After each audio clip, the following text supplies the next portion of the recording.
ಕಣ್ಣಿನ ಪೊರೆ ಸರಿದ ಮೇಲೆ ಈ ಕಪ್ಪು ಸುಂದರಿ ಸರಿತಾಳ ಪ್ರತಿಭೆ ಮನಸೂರೆಗೊಂಡದ್ದು ಈಗ ಇತಿಹಾಸ. ಪಂಚಭಾಷಾ ತಾರೆ ಸರಿತಾ ಅವರನ್ನು ಕಂಡರಾಗದ ಪತ್ರಕರ್ತರೊಬ್ಬರು ಒಮ್ಮೆ ಬೆಂಗಳೂರಿನ ಚಾಮುಂಡೇಶ್ವರಿ ಸ್ಟುಡಿಯೋದಲ್ಲಿ ಅಣ್ಣಾವರ ಜೊತೆ ಚಂದಿರ ತಂದ ಹಾಡಿನಲ್ಲಿ ಭಾಗವಹಿಸಿದ ದೃಶ್ಯ ಕಂಡು ಬೆಚ್ಚಿ ಬಿದ್ದು ಅವರ ದಾಸಾನುದಾಸ ಅಭಿಮಾನಿಯಾದದ್ದು ಈಗ ಇತಿಹಾಸ. ಆ ಸಿನಿಮಾ ಪತ್ರಕರ್ತರ ಹೆಸರು ಬೇಡ ಬಿಡಿ, ಈಗ ಅವರಿಲ್ಲ. ಅಂಥ ಪ್ರತಿಭೆ ಸರಿತಾ ಅವರದ್ದು. ಕುಳ್ಳಿ, ಕರಿಕಪ್ಪು ಬಣ್ಣ, ದಪ್ಪಗಿನೈ ನಾಯಕಿ, ಮರೋಚರಿತ ತೆಲುಗು ಚಿತ್ರದಲ್ಲಿ ನಟಿಸಿದ ಪರಿಯನ್ನು ಕಂಡು ಮೂಗಿನ ಮೇಲೆ ಬೆರಳಿಟ್ಟವರೆಷ್ಟೋ. 80ರ ದಶಕದಲ್ಲಿ ಅನೇಕ ಕನ್ನಡ ಚಿತ್ರಗಳಲ್ಲಿ ನಟಿಸಿ ಜನಪ್ರಿಯರಾದ ಕಲಾವಿದೆ ಸರಿತಾ. ದಕ್ಷಿಣ ಭಾರತ ಚಿತ್ರರಂಗದ ಅಪರೂಪದ ಪ್ರತಿಭೆಯೇ ಸರಿತಾ ಎಂಬ ಮೀನಾಕ್ಷಿ. ಪರಭಾಷಾ ತಾರೆಯರು ಎಷ್ಟೇ ಕನ್ನಡ ಚಿತ್ರಗಳಲ್ಲಿ ನಟಿಸಿದರೂ ಸರಿಯಾಗಿ ಕನ್ನಡ ಮಾತನಾಡಲು ಬಾರದವರನ್ನು ನಾವು ನೀವೆಲ್ಲ ನೋಡಿದ್ದೇವೆ. ಆದರೆ ಸರಿತಾ ಹಾಗಲ್ಲ. ಕನ್ನಡಕ್ಕೆ ಬಂದ ವರ್ಷವೊಂದರಲ್ಲೇ ಕನ್ನಡ ಭಾಷೆಯನ್ನು ಕಲಿತು ನಿರರ್ಗಳವಾಗಿ ಮಾತನಾಡಲು ಆರಂಭಿಸಿದ್ದು. ಮೂಲತಃ ತೆಲುಗಿನವರಾದ ಸರಿತಾ ಅವರ ವಿಶಿಷ್ಟ ಪ್ರತಿಭೆ ಮೊದಲು ಚಿತ್ರಪ್ರೇಮಿಗಳಿಗೆ ಪರಿಚಯವಾದದ್ದು ಕೆ ಬಾಲಚಂದ್ರ ನಿರ್ದೇಶನದ ಮರೋಚರಿತ್ರ ತೆಲುಗು ಚಿತ್ರದ ಮೂಲಕ. ಪಾತ್ರ ಯಾವುದಾದರೇನು, ಅದಕ್ಕೆ ಜೀವ ತುಂಬುವ ಕಲೆ ಸರಿತಾ ಅವರಿಗೆ ರಕ್ತಗತ. ಇಂಥ ಸರಿತಾ ಮೊಟ್ಟ ಮೊದಲು ಕನ್ನಡ ಚಿತ್ರರಂಗ ಪ್ರವೇಶಿಸಿದ್ದು ರಾಜ್ಕುಮಾರ್ ಅಭಿನಯದ ಕೆರಳಿದ ಸಿಂಹ ಚಿತ್ರದ ಮೂಲಕ. ಇದು ಪಾರ್ವತಮ್ಮ ರಾಜ್ಕುಮಾರ್ ಅವರ ಆಯ್ಕೆ. ನಂತರದ ದಿನಗಳಲ್ಲಿ ಈ ಜೋಡಿ ಚಲಿಸುವ ಮೋಡಗಳು, ಹೊಸ ಬೆಳಕು, ಕಾಮನಬಿಲ್ಲು ಮೊದಲಾದ ಚಿತ್ರಗಳಲ್ಲಿ ನಟಿಸಿ ಪ್ರೇಕ್ಷಕರ ಮನಸೂರೆಗೊಂಡರು. ತಮ್ಮ ಚಿತ್ರಗಳಿಗೆ ತಾವೇ ಕಂಠದಾನ ಮಾಡುವ ಕೆಲವೇ ಪರಭಾಷಾ ತಾರೆಯರಲ್ಲಿ ಸರಿತಾ ಪ್ರಮುಖರು. ಒಂದು ಕಡೆ ಸರಿತಾ ಹೇಳುತ್ತಾರೆ, ಕನ್ನಡಿಗರ ಮನಸ್ಸಿನಲ್ಲಿ ಸದಾ ನಾನಿರುತ್ತೇನೆ ಅಂದರೆ ಅದಕ್ಕೆ ಕಾರಣಕರ್ತರಾದವರು ಡಾಕ್ಟರ್ ರಾಜ್ಕುಮಾರ್.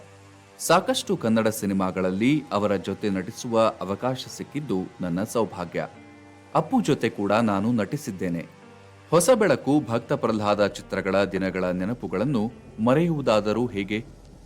ಶ್ರೀನಾಥ್ ಆಗಾಗ ಫೋನ್ ಮಾಡುತ್ತಿರ್ತಾರೆ. ಅವರು ನನ್ನನ್ನು ಅಮ್ಮುಲು ಎಂದೇ ಕರೆಯುತ್ತಾರೆ. ಅಂಬರೀಶ್, ಸುಮಲತಾ ಕೂಡ ನನ್ನ ಆತ್ಮೀಯರೇ. ಬೆಂಗಳೂರಿಗೆ ಬರುವಾಗಲೆಲ್ಲ ಎಲ್ಲರೂ ಜೊತೆ ಸೇರುವಂತೆ ಒಂದು ವ್ಯವಸ್ಥೆ ಮಾಡುತ್ತೇನೆ. ಅಲ್ಲಿಗೆ ಎಲ್ಲರೂ ಬರುತ್ತಾರೆ. ಆ ಖುಷಿಯನ್ನು ವರ್ಣಿಸಲು ಸಾಧ್ಯವಿಲ್ಲ ಎಂದು ತನ್ನ ಮನದಾಳದ ಭಾವನೆಗಳನ್ನು ಹೊರಹಾಕಿದ್ದಾರೆ ನಟಿ ಸರಿತಾ. ಆಂಧ್ರಪ್ರದೇಶದ ಗುಂಟೂರು ಜಿಲ್ಲೆಯಲ್ಲಿ ಜನಿಸಿದ ಸರಿತಾ ಅದ್ಭುತ ಕಂಠದಾನ ಕಲಾವಿದೆಯೂ ಹೌದು. ಸೌಂದರ್ಯ, ರಮ್ಯಾ ಕೃಷ್ಣ, ವಿಜಯಶಾಂತಿ, ಖುಷ್ಬೂ, ನಗ್ಮಾ ಮೊದಲಾದವರಿಗೆ ಕಂಠದಾನ ನೀಡಿದ್ದ ಶ್ರೇಯಸ್ಸು ಸರಿತಾ ಅವರದ್ದು. 6 film fair award, 6 Nandi award ಪಡೆದಿರುವ ಸರಿತಾ ಕನ್ನಡ ಮತ್ತು ಮಲಯಾಳಂ ಚಿತ್ರರಂಗದಲ್ಲೂ ಪ್ರಶಸ್ತಿ ಪಡೆದಿದ್ದಾರೆ. ಎಲ್ಲವೂ ಸರಿಯಾಗಿತ್ತು. ಆದರೆ ಮದುವೆ ಬಂಧನಕ್ಕೆ ಬಂದರೆ ಸರಿತಾ ದುರಾದೃಷ್ಟವಂತೆ. ತಮ್ಮ 15ನೇ ವಯಸ್ಸಿನಲ್ಲಿ 35ನೇ ವಯಸ್ಸಿನ ಹಿರಿಯನನ್ನು ಮದುವೆಯಾದ ಸರಿತಾ ಬಾಳು ಬೆಂಗಾಡಾದದ್ದು ನಿಜ. ಏನೇನೂ ತಿಳಿಯದ ವಯಸ್ಸು, ಮನಸ್ಸು. ಸರಿತಾ ಪಡಬಾರದ ಪಾಡು ಹೊಟ್ಟು ಬಿಟ್ಟರು. ಕೊನೆಗೆ ಬೇರೆ ದಾರಿ ಕಾಣದೆ ವಿವಾಹ ವಿಚ್ಛೇದನಕ್ಕೆ ಮೊರೆ ಹೋದರು ಚೆಲುವಿನ ನಟಿ. ವಿಚ್ಛೇದನದ ನಂತರ ಹೆಚ್ಚೆಚ್ಚು ಸಿನಿಮಾಗಳ ಕಡೆ ಮನಸ್ಸು ಕೊಟ್ಟು ದಕ್ಷಿಣ ಭಾರತದ ಖ್ಯಾತ ನಟಿಯಾಗಿ ಬೆಳೆದರು. 12 ವರ್ಷಗಳ ನಂತರ ಮಲಯಾಳಂ ನಟ ಮುಕೇಶ್ ಅವರನ್ನು ಪ್ರೀತಿಸಿ ಮದುವೆಯಾದರು. ಅವರಲ್ಲಿ ಮುದ್ದಾದ 2 ಗಂಡು ಮಕ್ಕಳನ್ನು ಪಡೆದರು. ಆದರೆ ಮುಕೇಶ್ ಜೊತೆಗಿನ ಭಿನ್ನಾಭಿಪ್ರಾಯ ಮಿತಿ ಮೀರಿದಾಗ ಅವರಿಗೂ ವಿಚ್ಛೇದನ ಕೊಟ್ಟು ಸ್ವತಂತ್ರರಾದರು. ಈ ನಡುವೆ ಮಕ್ಕಳೊಂದಿಗೆ ದುಬೈಗೆ ಹೋದ ಸರಿತಾ ಅಲ್ಲಿ ಒಂದಷ್ಟು ವರ್ಷಗಳನ್ನು ಕಳೆದು ಮತ್ತೆ ಭಾರತಕ್ಕೆ ವಾಪಸ್ಸಾದರು.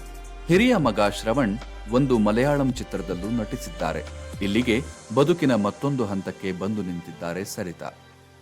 ಮುಂದೇನು ಎಂದು ಯೋಚಿಸಿದರೆ ಸಿಗುವ ಉತ್ತರ ಅಮ್ಮ, ಅತ್ತೆ, ಅಜ್ಜಿ ಪಾತ್ರಗಳನ್ನು ಮಾಡುತ್ತಾ ಕಾಲ ಕಳೆಯುವುದು.